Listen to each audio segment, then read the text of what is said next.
জুবিনদা আজি মঞ্চত নাই, বিয়া ঘৰত আহি কি ক'লে শুনক। বিয়া ঘৰত আজি জুবিনদাই কি কৰিব চাওকচোন, মজা লাগিব সঁচাকৈ ভিডিঅ'টো। আৰু দৰাজনক কি বুলি কৈছে শুনকচোন, মজা লাগিছে জুবিনদা সঁচাকৈ জুবিনদা। তই শ্বহীদ হলি আৰু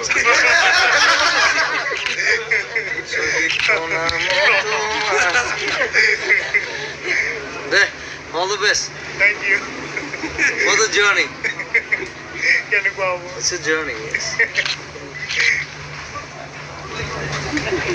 এটা যিখিনি কয় সেইখিনি কৰিব।